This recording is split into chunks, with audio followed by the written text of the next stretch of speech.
बिस्मिल्लाहिर्रहमानिर्रहीम अस्सलाम वालेकुम एवरीवन। आज हमारा टॉपिक ऑफ डिस्कशन है that is effect of change in temperature on the volume of a gas, Charles law. अच्छा, लेकिन इससे पहले हम लोग ये सेल्फ चेक एक्सरसाइज 4.2 करेंगे बिकॉज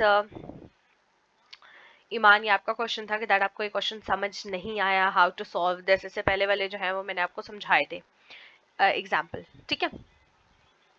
ये दोनों एग्जाम्पल्स हमने इन शॉर्ट की थी। अब हम इस एग्जाम्पल की तरफ आ जाते हैं। देखिए, दिस इज 375 cm क्यूब। जब भी क्यूब लिखा होगा, dm cube, cm cube, metre cube, this would be the unit used for volume. मैं आपको हमेशा अपने लेक्चर में ये कह रही होती हूँ कि दैट आपने यूनिट्स को लाजमी याद रखना है because it is not essential कि आपको बताया जाए कि आपको क्या दिया गया है, ठीक है। यहाँ पे भी it is 375 cm cube of a given gas. It is not mention ये वॉल्यूम है, एरिया है, डिस्टेंस है, वट एवर इट इज, ठीक है। तो आपको खुद पता होगा तो आप इसको कर सकेंगे ना, ठीक है। So it is your volume given, ठीक है, has a pressure of 770 millimetre of Hg, ठीक है। मिलीमीटर ऑफ Hg किसका यूनिट है? प्रेशर का। अगेन हम लोग V और P हमने मेंशन कर लिया, लेकिन हमने ये मेंशन नहीं अभी किया कि दैट ये V और P जो है V1 है, P1 है या फिर V2 P2 है, ठीक है। बिकॉज V1 इनिशियल वॉल्यूम होती है, P1 इनिशियल वॉल्यूम होती है, ठीक है। और अगर उन वॉल्यूम्स और प्रेशर के अंदर कोई चेंज आए तो वो P2 और V2 बनता है। ओके, तो हम नेक्स्ट स्टेटमेंट पढ़ के डिसाइड करेंगे कि ये P2 है या V2 है या P1 है या V1 है, ठीक है। What will be the volume if the pressure is reduce. देखिए, अब प्रेशर पे काम हुआ है, इसका मतलब ये वाली जो वॉल्यूम अब हमने फाइंड आउट करनी है that would be V2 and this pressure is P2। तो पहले वाले क्या हो गए, सॉरी P2, तो पहले वाले P1 V1। क्या करना है आपने, बॉयज लॉ को यूज करना है। P1 V1 should be equal to P2 V2। लिख के दिखा देती हूँ, सॉल्व आप खुद कीजिएगा इसको, ठीक है। मतलब मैथमेटिकल कैलकुलेशंस आप खुद कर लीजिएगा। P1 V1 should be equal to P2 V2 according to Boyle's law.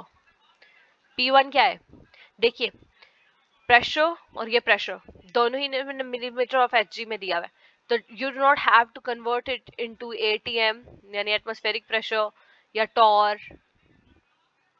या पास्कल और एनी अदर प्रेशर, ठीक है। सिर्फ इसको मिलीमीटर ऑफ Hg में ही रहने दें। ओके, दूसरा ये सेंटीमीटर क्यूब में दिया हुआ है। आप चाहे तो डीएम क्यूब में कर दें, वरना कोई जरूरत नहीं है, डिपेंडिंग अपॉन द मार्क्स। अब अगर आपको यही क्वेश्चन 8 मार्क्स का दिया गया है, then convert cm cube into a dm cube and convert millimeter of Hg into the SI unit, the Pascal unit, ठीक है। लेकिन अगर आपको 8 मार्क्स का नहीं, सिर्फ 3 मार्क्स का या 2 मार्क्स का क्वेश्चन दिया गया है, देन 3 या 2 मार्क्स के क्वेश्चन में इसमें इतनी मेहनत करने की जरूरत नहीं है। ओके, डायरेक्टली अब आप इसको कीजिए। P1 क्या था, 770 multiply by V1 that is 375। 770 multiply by 375। P2 क्या था, P2 was 750 और वॉल्यूम आपको नहीं दी हुई। ओके, तो वॉल्यूम को आप यहीं रहने देंगे, बाकी इस टर्मिनोलॉजी को यहाँ ले जाएंगे। नाउ मैथ का क्या रूल है, इज इक्वल टू के साइड अगर मल्टीप्लाई हो रहा हो तो दूसरी साइड जाके क्या हो जाता है, divide. You have to divide it, so the equation becomes 770 multiplied by 375 divided by 750। जब आप इन दोनों को मल्टीप्लाई करने के बाद इससे डिवाइड करेंगे 750 से, then you will get the V2। Remember, ये भी प्रेशर था, ये भी प्रेशर था। Millimetre of Hg gets cancelled out, ठीक है। यहाँ पे सिर्फ cm क्यूब बचा है और वॉल्यूम होनी भी चाहिए वॉल्यूम की यूनिट्स में। तो जो वैल्यू आप लिखेंगे, ठीक है, जो सपोज ये वाला आंसर आ जाता है 385 वाला ही, ठीक है, तो इसके आगे cm क्यूब वॉल्यूम का यूनिट लाजमी लिखना है। एक बात याद रखिएगा कि फिजिक्स में जो स्टूडेंट्स न्यूमेरिकल्स में आंसर्स के आगे यूनिट नहीं लिखते, उनके मार्क्स अलग से कटते हैं, तो यूनिट आपने लाजमी लिखना है।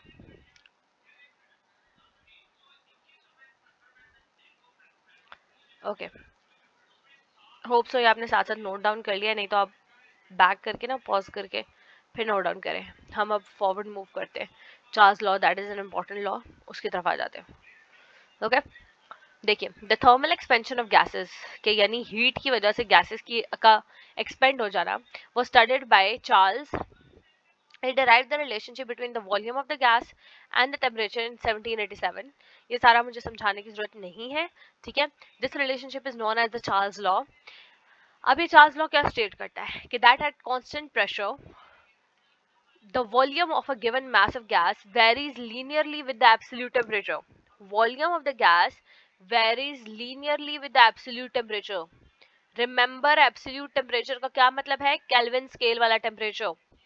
सो अगर आपको डिग्री सेल्सियस में टेम्परेचर दिया गया है, you have to convert it into kelvin. कौन सा फॉर्मूला था केल्विन के लिए? Kelvin temperature is equal to degree Celsius plus 273। आपको 10 डिग्री सेल्सियस टेम्परेचर दिया गया है, then you have to convert it into kelvin scale. तो 10 into 273 which should be 283 kelvin. तो आप ये एब्सोल्यूट टेम्परेचर पुट करेंगे जहां भी आपकी इक्वेशंस आएंगी ये। Okay, of a gas.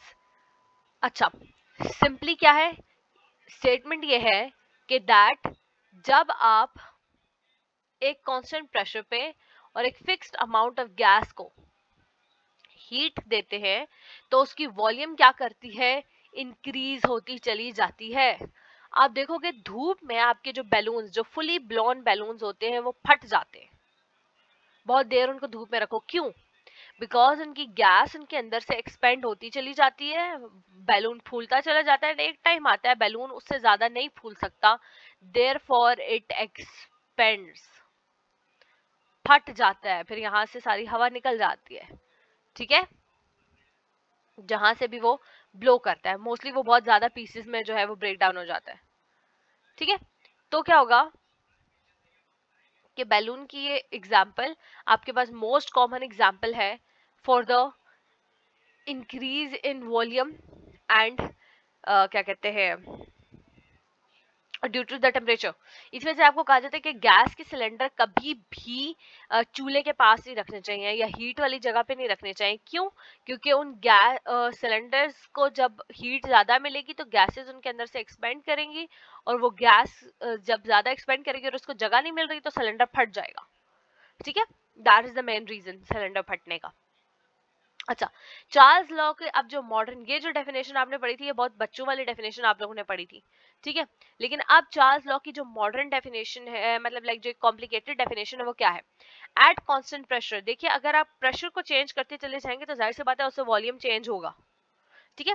तो आपने क्या करना है, उस एक फैक्टर को कांस्टेंट रखना है जिसकी वजह से बाकी चेंज हो सकते हैं। या इसी तरह अगर आप मास ऑफ द गैस उसको इंक्रीज करते चले जाएंगे, यानी और अमाउंट ऑफ गैस ऐड करते चले जाएंगे, तो जाहिर सी बात है उससे भी volume of the gas change हो जाएगा, ठीक है। तो आपने क्या करना है, वॉल्यूम और प्रेशर के अंदर नहीं छेड़खानी करनी, सिर्फ और सॉरी मास या अमाउंट ऑफ द गैस और प्रेशर के अंदर कोई छेड़खानी नहीं करनी। सिर्फ और सिर्फ आपने एक फिक्स्ड अमाउंट ऑफ गैस ले लेनी है, उसको एक फिक्स प्रेशर में रखना है, और अब आपने उस गैस के जो कंटेनर है उसके सिर्फ और सिर्फ टेम्परेचर इंक्रीज करना है, ठीक है। तो आप देखेंगे कि आपकी गैस फूलती चली जा रही है, एक्सपेंड होती चली जा रही है, so the volume of the gas would be increasing, ठीक है। अच्छा, अब देखिए at constant pressure the volume of a given mass of gas is increased और decreased by 1/273 times of its original volume at 0 degree Celsius. देखिए जब भी original volume आप लेते हैं गैस की एट 0 डिग्री सेल्सियस, ठीक है, for every 1 degree Celsius rise और fall in the temperature respectively. Simply इस स्टेटमेंट को मैं आपको सिंपल करके बता देती हूँ कि आपने क्या करना है, प्रेशर कांस्टेंट लेना है, अमाउंट ऑफ गैस वो कांस्टेंट लेनी है, उसको चेंज नहीं करना, ठीक है। तो क्या होगा, तो ये होगा कि जो ही आप प्रेशर को सॉरी टेम्परेचर को 1 डिग्री सेल्सियस या तो इंक्रीज करेंगे, ठीक है, या डिक्रीज करेंगे, तो क्या होगा, अगर आप टेम्परेचर इंक्रीज करते हैं ना, तो 1/273 टाइम्स द ओरिजिनल वॉल्यूम, इसकी वॉल्यूम इंक्रीज कर जाएगी गैस की, ठीक है। लेकिन अगर आप 1 डिग्री सेल्सियस टेम्परेचर डिक्रीज करते हैं तो 1/273 times the original volume, volume जो है वो डिक्रीज कर जाएगी अब गैस की, ठीक है। ये जो ओरिजिनल वॉल्यूम थी वी नॉट, वो कौन सी वॉल्यूम थी, जो कि हमने मेजर की अपनी फिक्स्ड अमाउंट ऑफ गैस की टेम्परेचर को 0 डिग्री सेल्सियस रख के, ठीक है। ताकि हम 0 डिग्री सेल्सियस से अगर 1 डिग्री सेल्सियस पे जाता है ना टेम्परेचर, तो अब कितना चेंज आता है वॉल्यूम ऑफ द गैस में वो मेजर कर सके। Suppose original volume 0 degree Celsius पे 10 सेंटीमीटर क्यूब था, ठीक है। तो क्या होगा कि 1 बाय जो ही आपने 1 डिग्री सेल्सियस टेम्परेचर इंक्रीज किया, तो 1/273 टाइम्स द ओरिजिनल वॉल्यूम, यानी मल्टीप्लाई बाय 10, ये इंक्रीज आया। अगर आपने 2 डिग्री सेल्सियस टेम्परेचर इंक्रीज किया, तो यहाँ पे 2/273 टाइम्स, ठीक है। 5 डिग्री सेल्सियस टेम्परेचर इंक्रीज किया, तो 5/273 times the original volume changes आएंगे, ठीक है। तो ये इस इक्वेशन का, इस स्टेटमेंट का मतलब था। होप्स आपको ये स्टेटमेंट बिल्कुल क्लियर हो गई होगी, इसमें कोई कंफ्यूजन नहीं होगा। रिमेंबर, आपने मास ऑफ द गैस को, यानी ये कि गैस के अमाउंट को चेंज नहीं करना, और इसके साथ साथ आपने प्रेशर को चेंज नहीं करना। अच्छा, अब हम इसके जो क्रिटिकल डेफिनेशन अभी हमने पढ़ी है उसको हम डिराइव कर लेते हैं, ठीक है। अच्छा, चार्ल्स ने ये भी ऑब्जर्व किया था अपनी स्टार्टिंग की इन्वेस्टिगेशंस में कि कुछ gases like hydrogen, carbon dioxide, oxygen etcetera, वो जो है वो इक्वली एक्सपेंड करती हैं, उनका जो एक्सपेंडिंग रेशो है वो इक्वल है, ठीक है। तीनों एक तरह का बिहेवियर शो करती हैं जब आप प्रेशर को कांस्टेंट रखो और इनको हीट करो from 0 degree Celsius temperature to 80 degree Celsius temperature, okay. अच्छा, now let us come towards the derivation. ये डेरिवेशन इंपॉर्टेंट है, इसको आप बहुत अच्छे तरीके से तैयार कीजिएगा।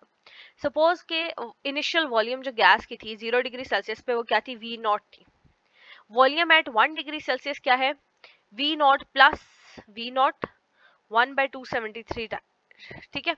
2 डिग्री सेल्सियस पे क्या होगा कि देखिए ये ओरिजिनल वॉल्यूम है ना, इस वॉल्यूम के अंदर ये जो वॉल्यूम के अंदर चेंज आया ना वो ऐड होगा, ठीक है। तो ये जो वी नॉट इंटू 1/273 है, ये है change in volume,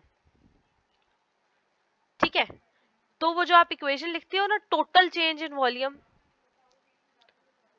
total change in volume, वो इक्वल आ जाएगा to original volume plus change in volume, और वो चेंज इन वॉल्यूम क्या था, 1/273 वी नॉट, क्लियर।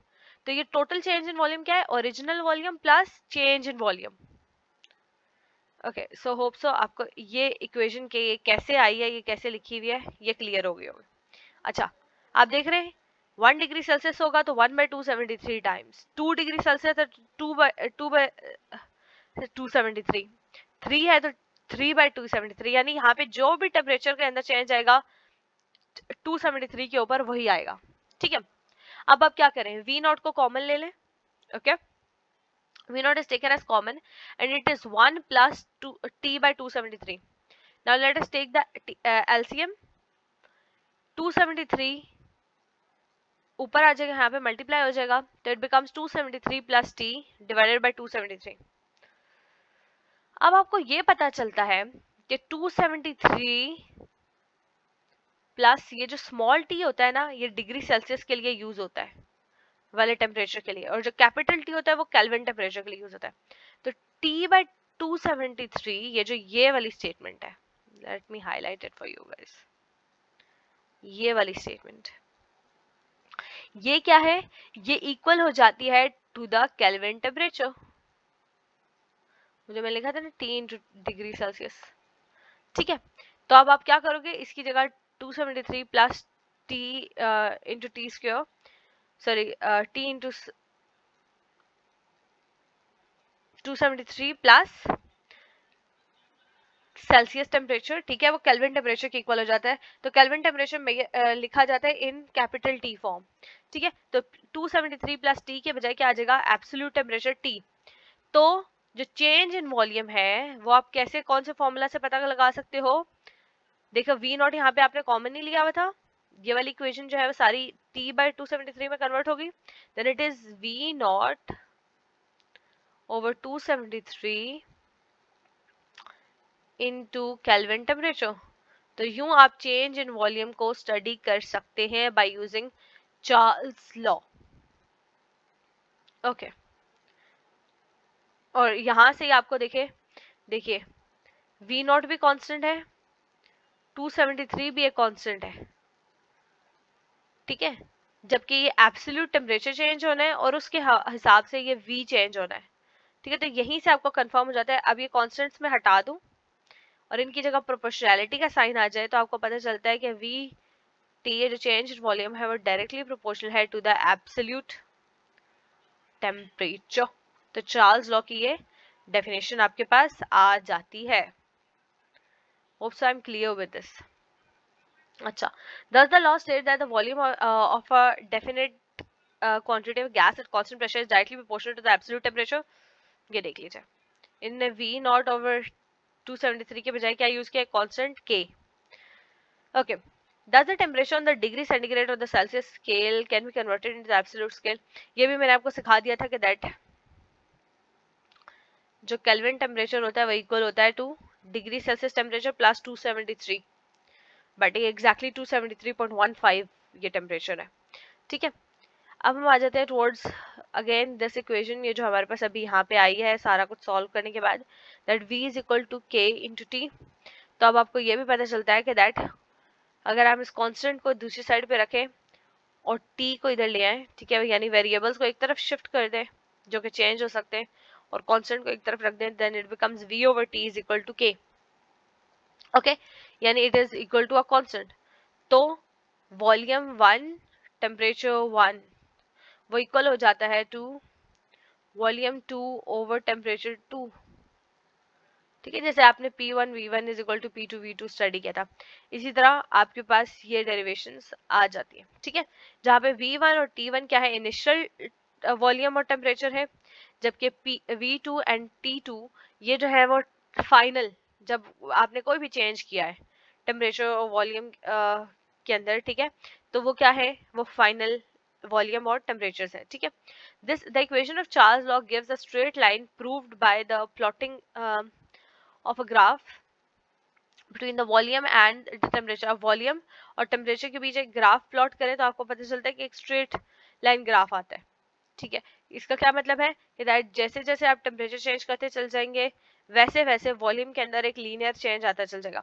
अगर ये ग्राफ होता कुछ यूं, टेम्परेचर वॉल्यूम का ग्राफ होता कुछ यूं हाइपरबोला की तरह, ठीक है, तो इसका क्या मतलब होता है कि v is inversely proportional to t, जबकि ऐसा नहीं है। स्ट्रेट लाइन का मतलब यह है कि दोनों ग्राफ्स क्या है, एक दूसरे के, सॉरी, दोनों ये वेरिएबल्स क्या होंगे, एक दूसरे को अफेक्ट कर रहे हैं, टेम्परेचर की वजह से वॉल्यूम ऑफ द गैस के अंदर चेंजेस आ रहे हैं।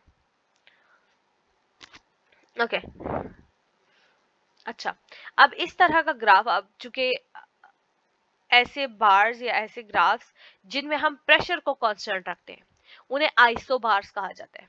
एक चीज रिपीट कर दूं अगेन कि हमारे पास क्या है, हमारे पास ऐसे ग्राफ्स जो कि हम स्टडी करते हैं at constant temperature, constant temperature वाले होंगे उन्हें आइसोथर्म कहेंगे, हम आइसोथर्म कहेंगे। लेकिन जो कांस्टेंट प्रेशर पे होंगे उन्हें आइसोबार कहेंगे,